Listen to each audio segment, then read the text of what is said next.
Before the Twilight Zone, before the Outer Limits, before TV itself, there was radio drama. Tonight, we highlight the strange, surreal, and always interesting work of Willis Cooper and Ernest Chappell. In this episode, we listen to a tale of the giants that walk the earth, and all the trouble they bring the world, and the terrible struggle against them. Though a great little tale, it is, unfortunately, an episode with poor quality. Now, quiet, please. Quiet, please. Quiet, please.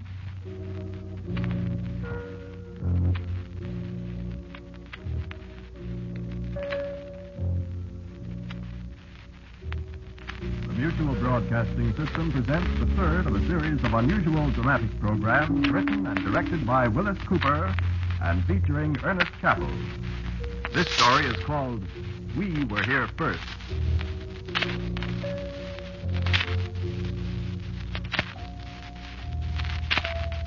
I'll tell you a story.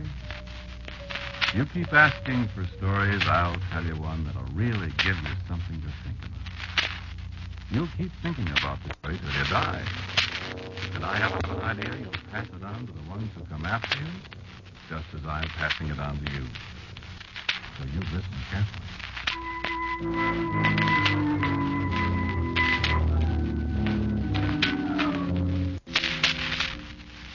This one doesn't start with once upon a time. It's about the world today, so that once upon a time business does come into it. Listen. Do you know there are giants in this world? Oh, yes, there are. Did you think we were the only ones here? You're wrong. There are giants. Millions of them. Billions. Giants so big that it's almost impossible for one of us to imagine how big they are. Why, a hair from the head of one of them is as big as your leg. And they're everywhere, in the cold lands, in the hot lands, everywhere. And they hate everybody. They hate each other. And they hate us. Oh, how they hate us. How they'd like to get rid of us. But I'll tell you something. They're not going to. We were here first. And we're going to be here a long, long time after they're gone. Where they're going to go, don't fool yourself about that. They can't win.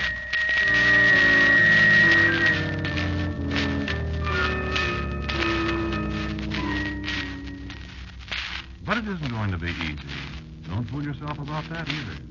They've killed an awful lot of us in all the millions of years they've been on this earth. And I may say we've killed quite a few of them. We've killed more of them than they have any idea.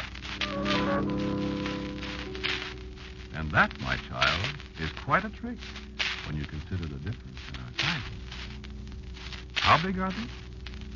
Well, that's hard to explain. We're all different sizes, you know. Some of us are small, some of us big. And there are fat ones amongst us and thin ones.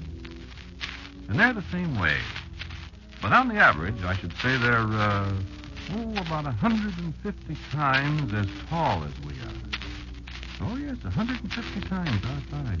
Isn't that nonsense? But there's an old saying, child, and this is something you want to remember. The bigger they are, the harder they fall. I don't want to give you the idea, though, that it's going to be easy to win. I've nearly lived my life out, and there's just as many of them as ever. You'll live your life out, and your children and your children's children will live and die in generations that you can count up in trillions, and they'll still be here. And we'll, all of us, pay an awful price in that time. But we breed fast, and our families are larger. And one day there'll be no more giants in the earth, and we'll have it all to ourselves. Brethren dwelling together in unity.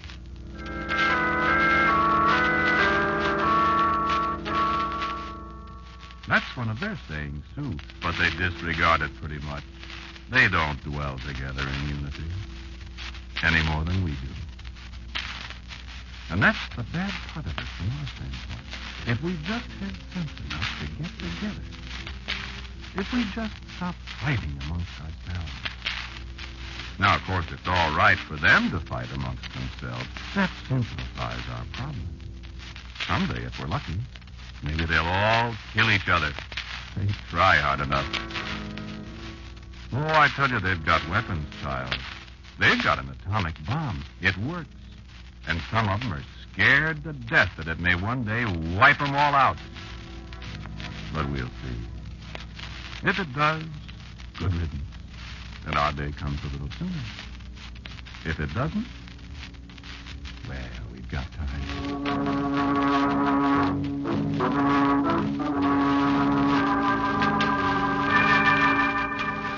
They've got to talking lately about biological warfare. Germs, you know? You know where they got that? From us. No, they don't realize how far ahead of them we are in biological warfare. I could tell you some things, but there are secrets that even I can't tell. They'll find out, though. Remember, the bigger they are, the harder they fall. It's a mighty comforting thought. Something else to think about, too. As I said, they hate us. But most of their time is taken up in hating each other. So they don't have the time to attend to us as they should if they want to continue to exist. They're absolutely ruthless, though, when they do think about exterminating us. I know. I nearly got it once. You want to hear about it? Well, can you take it? Well, this is just one of the concentration camps they run in between the times they're planning how to exterminate each other. They call this place New Jersey. But it's not New Jersey to us. Some of us call it Thanatopolis. That's Greek. It means city of death. Greek? Oh, the Greeks lived on this earth a long, long time ago. There's some of them left today, but they're not the same as they were then. They got careless. All that's left of their glory is words like Thanatopolis. Words that have the sound of death in them, child. I was hungry. That's how I got caught. That's the way a lot of us get caught. Plenty of food, plenty of good, healthy food, plenty to drink, nothing to do but get fat and get killed. I didn't know about giants in those days. I know now. The gate was wide open, and I tell you, it was the pleasantest place I've ever seen. I looked it over. I smelled the food. Oh, I tell you, I've been around, and I never smelled anything so delicious in all my life.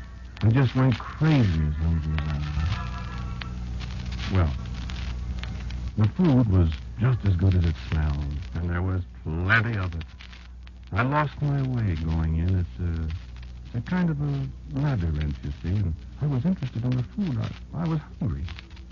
There was a lot of us in there. I recognized hundreds of friends, fat, happy, well-fed. And I stayed there quite a while. I got fat, too. But there were sounds I didn't like. Sounds like thunder, whistling, and sounds that came from nowhere at all. And the feeling of someone watching us, someone laughing at us. And one day, one morning early, I heard a voice. This one's about ready, I think. Just look at him. Thousands and thousands of them, and not one of them was sense enough to try to get out. I looked up. That sounded like a human voice to me. Get the gas ready.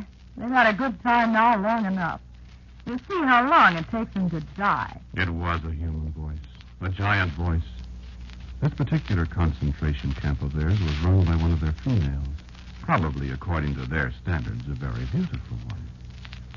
To me, as I looked up at her face far above me, she looked like all the figures of death I'd ever dreamed of. And, child, she was Where's the stopwatch? Paralyzed, I watched her great fingers wind her stopwatch. So stiff with terror, I saw the nozzle of the gas generator slither into the door far across the floor. I began to crawl toward the door, toward the gaping mouth of that gas jet. I tried hard to warn a few of my friends, but they were heavy with good living, and it was useless. I found my way through the labyrinth somehow, hoping there'd be time. I had a goal now, if I could make it. And then I saw her raise her hand with the watch. I heard her... Put on the gas.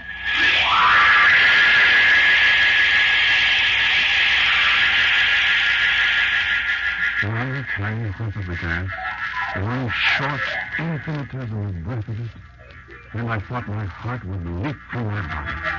My eyes bulged, my legs refused to hold me up. I fell and staggered again.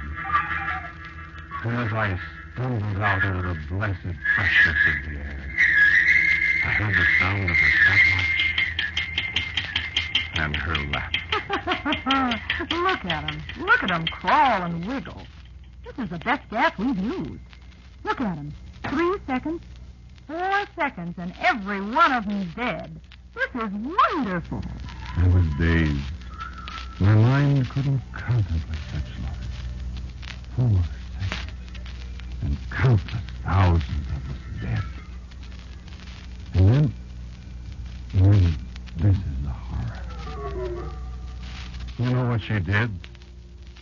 She gathered up their still warm bodies and tossed them onto a great scale and weighed them. Why? So she could know how many of us she had killed in 4 seconds. Do you wonder we hate them? Do you wonder we live for nothing but the day when the giants, male and female and all their young, shall all be gone from this earth?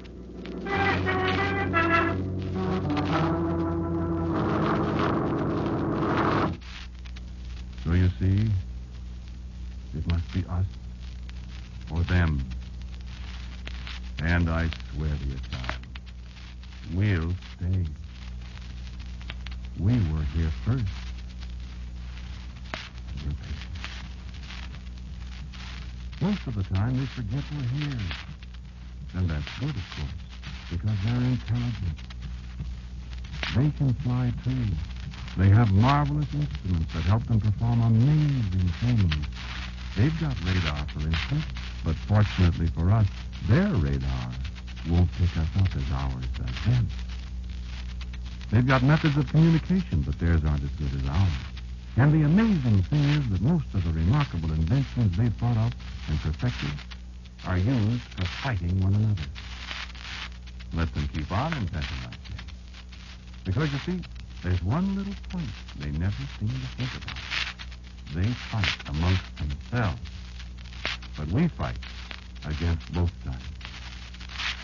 And you know who wins their wars? We do, child. We always have. We always will. We spy on them day and night. No matter where they go, there's always one of us near them. There's not one single word spoken in the giant world that we don't hear. No matter what they plan, we know about it. And they're never free from us. They plan for their pleasures, and we prepare to spoil their pleasures. They plan for wars, and we mobilize our expeditions. They pray, and we hear them. And we answer their prayers sometimes with death.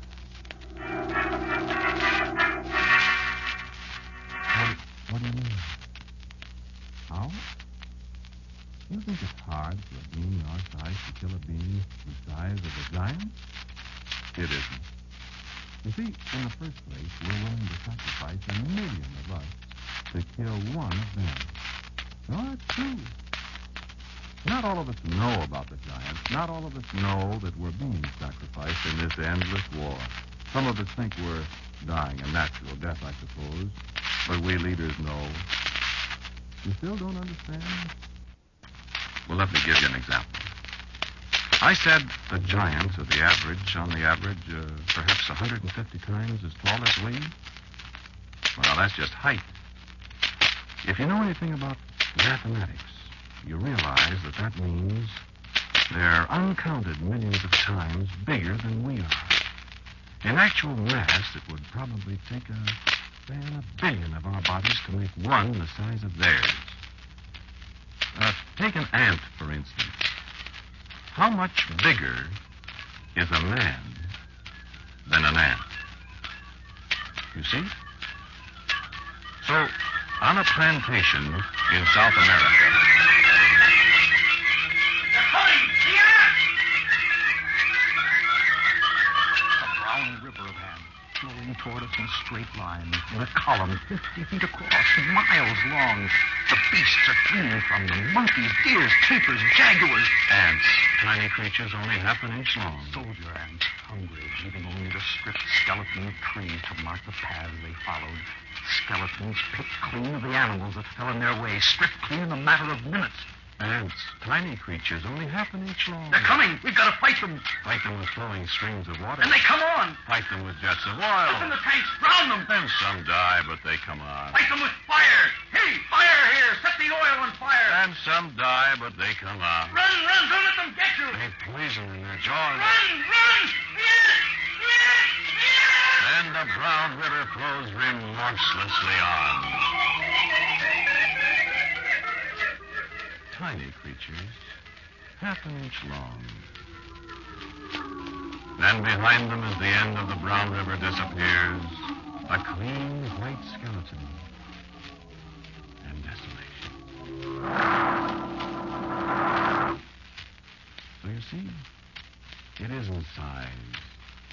It's hatred and the will to conquer. And it's numbers. The bigger they are, the harder they fall, child.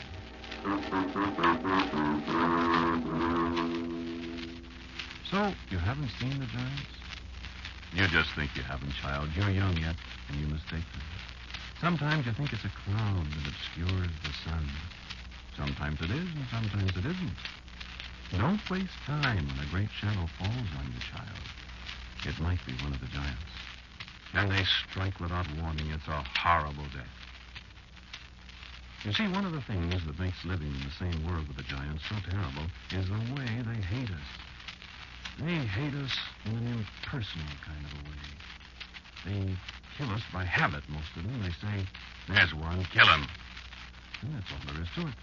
You never think about it afterward. That, we think, is why we hate them most. We're of no consequence to them. That is, they think we're of no consequence. If they knew what we've done to them through all the countless ages they've been on this earth. Well, perhaps it's a good thing they don't. Their scientists know, though, and they've got some pretty good scientists when they're not thinking up ways to kill each other. And they know us. Some of them study us. And, child, they're clever. They're the ones who thought of setting us against each other. They're war makers amongst themselves. Why shouldn't they apply their theories to us? And their theories work. We fight amongst ourselves. We do too much of it. And most of us don't know why we do. It costs a lot of lives, and the worst part of it is, it costs time. I don't say that they put us up to all the fighting. Some of us think of it ourselves. Maybe it's a good thing. Maybe there'd be too many of us for our own good if we didn't kill each other. But if we could only get together, if we could only, all of us, see that one shining goal before us, think of a world that would belong to us, all by ourselves, with no giants to worry about. Not that all of us worry about the giants. That's just the trouble. We have to spend so much time convincing others that they really exist. That they're a menace to us every second we live, and that we've got to destroy them. One day, if we don't learn to get together, they'll destroy us, maybe. They've destroyed a lot of us so far. And I hate to think of this world belonging to them exclusively. What? Oh, yes, of course. They wouldn't live without us. They need us. Some of them know that, even if we are, as a race, a constant nuisance to them. But what's the good of that? If they destroy us, they'll die, too. And then there won't be anybody left in the world. But believe me, child, we don't need them. We got along a good long time before they appeared. And we'll do it again. Nonsense? Superstition? You children. I know, though. I said the same thing when I was your age, but I found out different. Yes, there are giants. You'll find out. Certainly we can kill them. Didn't I tell you about the ants? Well, that's right. There were millions of them. But one of us can kill a giant. Just one of us. I'll tell you a story about that, and then you decide for yourself. This was in the last war out in China, a long, long way from here. No, I know it's true. I got it from a friend of mine who was there. An airplane fell down in a valley between the mountains. The pilot had a broken leg. And for a week, he lay there in the valley all alone. And there was nothing wrong with him except for his broken leg. He had something to eat, and there was water.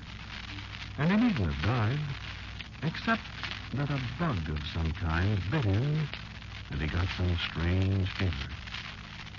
In the second week, he began to be delirious. And then one morning, he heard someone coming. Hello! I hear someone calling. Hello! I can't see anybody. Everything looks funny. Who are you? I'm coming. Who are you? Where's my gun? I have to have my gun. I don't know who's calling me. Where are you? I'll keep quiet. I don't know who he is.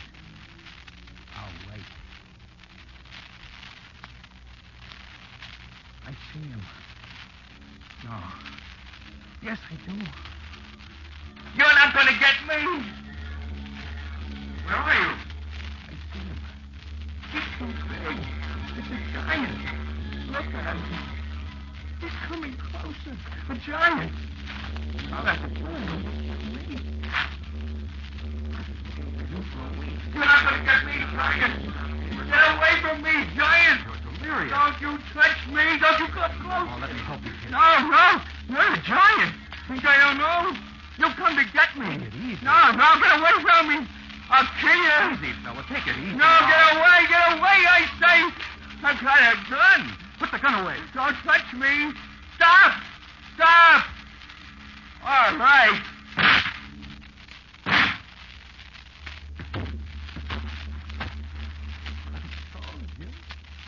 I told you I'd kill you. I killed a giant.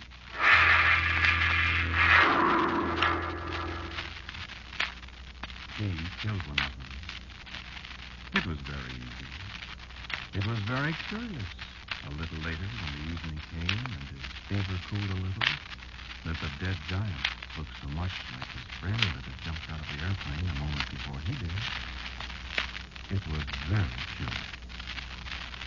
Well, all right, it was his friend. He thought his friend was a giant. And he killed him. Or did he kill him? He fired the pistol at his friend that was the direct cause of his friend's death. But who was it that brought him a fever that made him think his friend was a giant? Remember? I said a little bug bit him. So the little bug was indirectly the cause of the other man's death. And to the little bug, the man was a giant. They were both giants, and he killed them both. Because the man who had killed his friend had a moment of lucid thought, and his fading strength was enough to bring the pistol up to his mouth. Now, I know it's true. Well, maybe that is rationalizing, but you think it over. To my way of thinking, 2 giants got killed. It's getting dark in here. Am I a little slow in my thinking now that I'm... Look out! Quick, look out! All right. So you killed him. He was a child. And he didn't have a chance against the giant he didn't even believe in. He's just died. No, I'm not going to be emotional about it. There are too many more of us to worry about the death of one. You can smash us, you can poison us, you can gas us to death, but we'll always be with you. Up to the end, and afterwards. You can't win. Without us, you'll starve. With us, you'll die.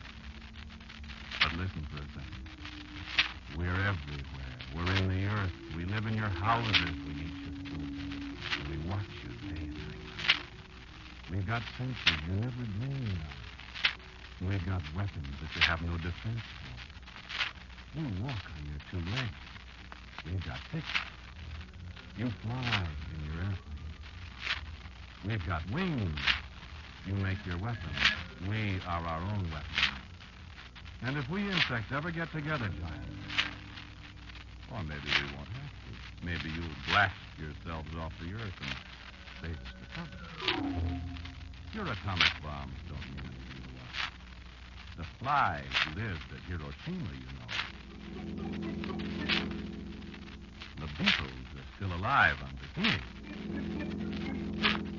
And far under the surface of this earth you think you are. More and more millions of us are sleeping, waiting the day.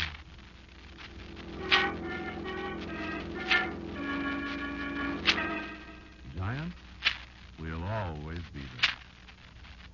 Wherever you go, while you're awake, while you're asleep, chasing you, plotting against you, knowing that one day everything you've built, everything you've accomplished on this earth will be ours. We were here first, and we'll be here last.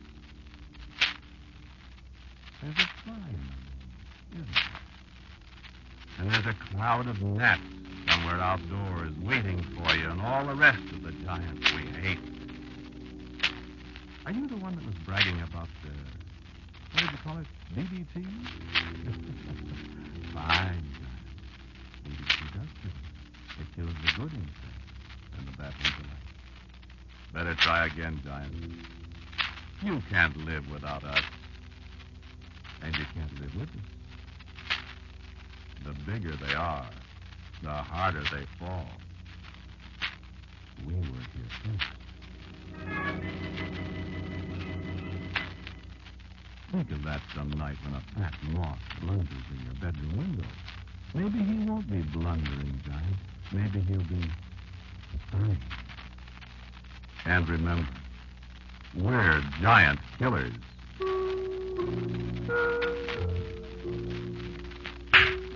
Not so good, giant.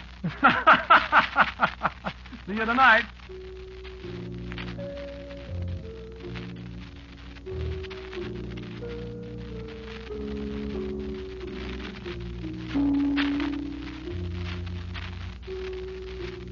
You have listened to Quiet Please, which is written and directed by Willis Cooper. The one who spoke to you was Ernest Chappell. And the others were Nancy Douglas, Walter Black, and Kermit Murdoch. The music was composed and played by Gene Perazzo. And now for a word about next week's Quiet Please story. Here is our writer-director, Willis Cooper. Next week's story is called The Ticket Taker. I think you'll find it intriguing and entertaining. And so, until next week at this time, I am quietly yours, Ernest Chappell.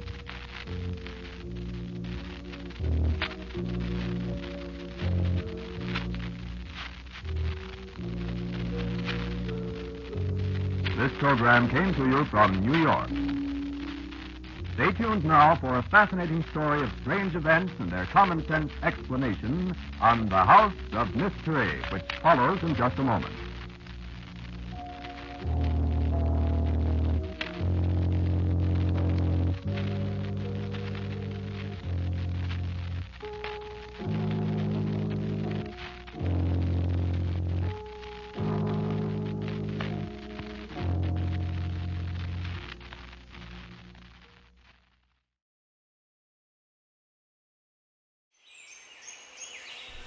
Think of this the next time you reference the tale of David versus Goliath. You are not always David in that scenario.